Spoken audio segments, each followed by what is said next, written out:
Welcome back. Let's start with the first topic, continuous integration.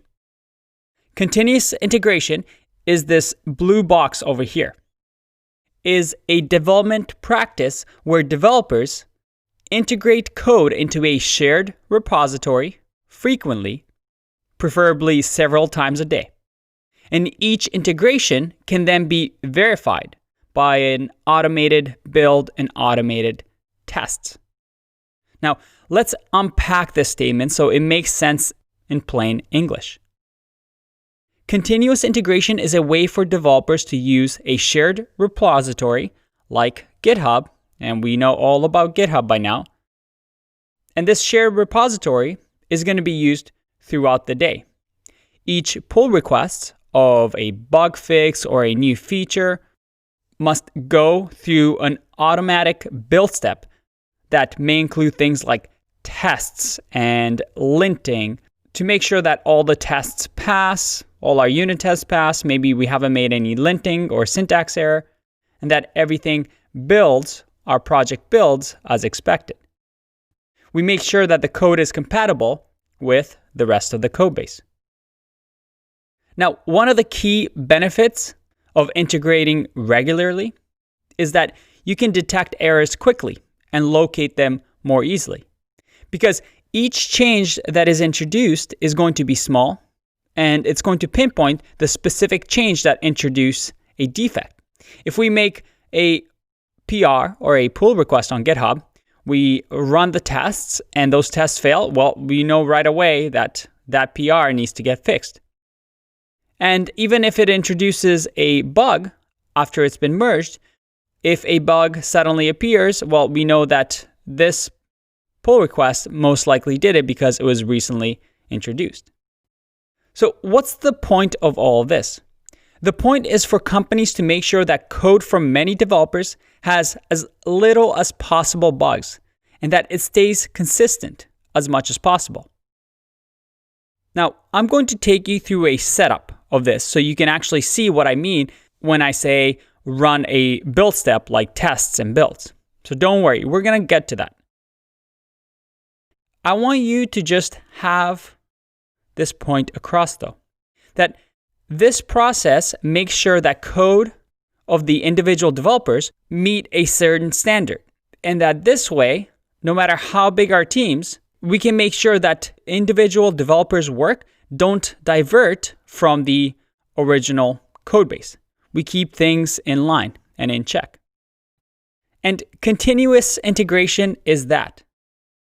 When you combine the process of making a PR often and frequently with automated testing, that is, tests that run automatically, and you include things as automatic building and then other developers checking the PR and then finally merging it.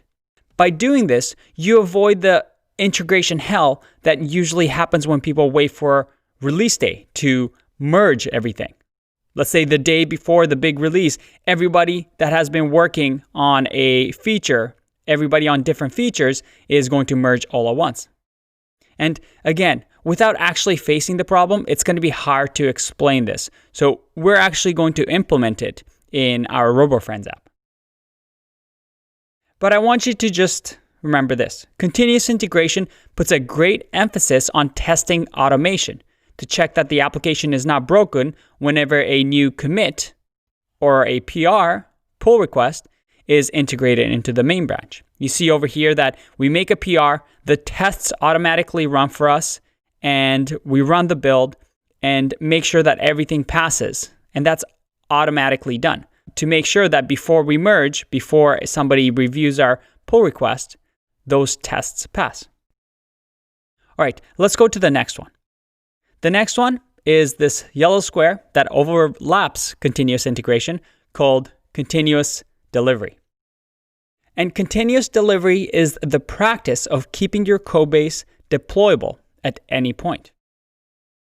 Beyond making sure that your application in this blue part are integrated into the main branch, we have a few extra steps.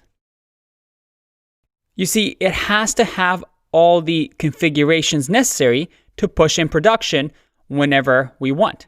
Continuous delivery is the idea that we're always going to keep things ready so that when we want to deliver a product, deploy to production, maybe have an update to a product, we can do so. And we have this extra step of acceptance tests, such as we want this feature to do this. And you might have somebody that's a QA or a quality analyst, or QA who is doing tests, or a product owner that checks to make sure that all the features are implemented. And then manually, a developer or a team lead clicks on a button that says deploy to production.